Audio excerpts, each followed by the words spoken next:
好，今日同 Mimi 嚟到咧九龍站嘅最入場版嘅漾日居，呢度咧係屬於一個高層單位，咁大概有900幾尺使用率啦。咁個景觀咧就相當之靚嘅，前面直望嘅話咧，其實係一個凱旋門啦，咁亦都望到煙花景嘅。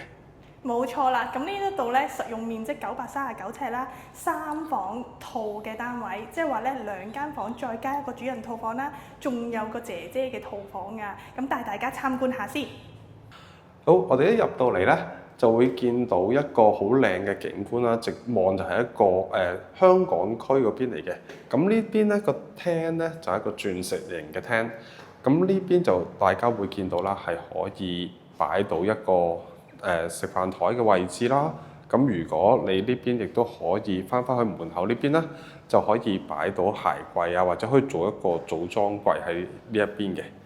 OK， 咁前面呢度咧就應該可以擺到 sofa 啦，sofa 或者係電視機就會喺呢邊。我見電視機嘅頭咧都係呢個位置嘅。咁佢個樓底嘅高度咧，大約係10尺左右。咁前面咧直望就係凱旋門嘅位置啦。咁呢邊右邊咧就係君臨天下嘅位置。咁我哋再望遠啲嘅話咧，其實係望到煙花景嘅。大家都會見到一啲，即係唔係一個完全嘅大海景啦，前面有凱旋門遮住，但係都會見到嘅。好，我哋而家咧入去睇一個房間先。呢邊咧右手邊有一個細嘅房間，其實一啲都唔細嘅呢個房間。佢裡面嘅窗台咧，其實如果你望出窗咧，一樣都會望到海景。係啦，咁望翻呢邊咧，都係望到凱旋門啦。呢邊係君臨天下啦。咁呢度咧就可以個窗台咧可以善用到佢。咁其實坐喺度飲下嘢啊，睇下出面個海景咧都幾 chill 嘅。咁佢個位置咧，其實呢邊咧差唔多好似幫你 set 好晒位咁啦。如果你見到呢度打橫咧，可能做得個床啦。咁如果可能長咧，就未必做到好長嘅床。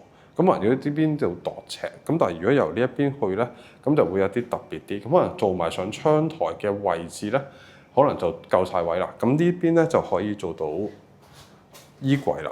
如果你去翻門嘅方向，呢邊咧就可以做到個衣櫃上到頂啦。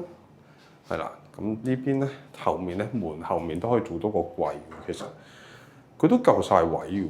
門後面呢度做多個櫃嘅話都幾好，幾多收納空間。係啦，咁我哋出翻去咧呢個單位呢個房出翻嚟，咁跟住咧睇下另一間房先。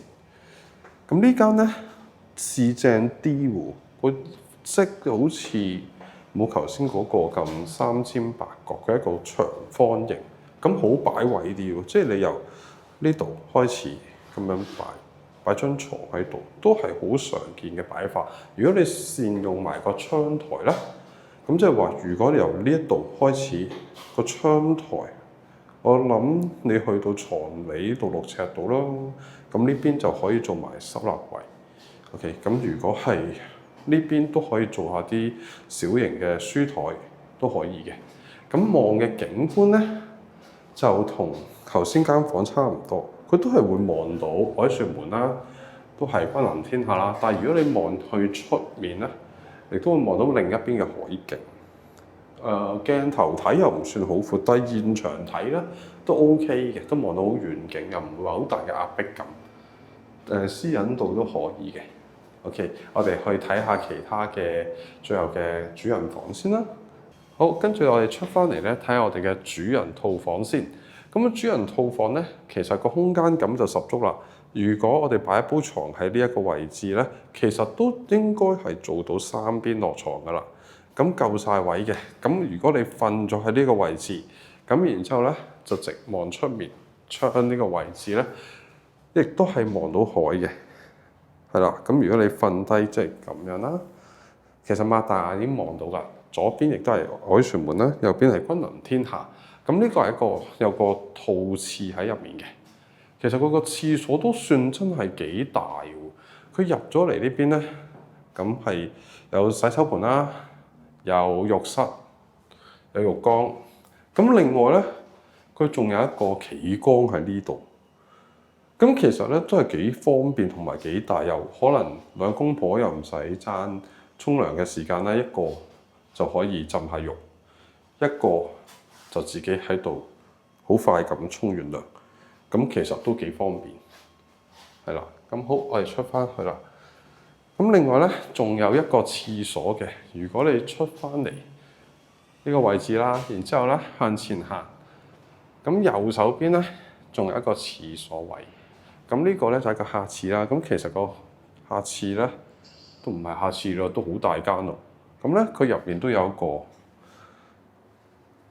沖涼嘅位置，但係佢又冇企缸，佢有浴缸又冇企缸。好啦。咁我哋出翻嚟廳呢個位置啦，咁咧呢邊咧就係廚房位，係啦，要入去裡面啦。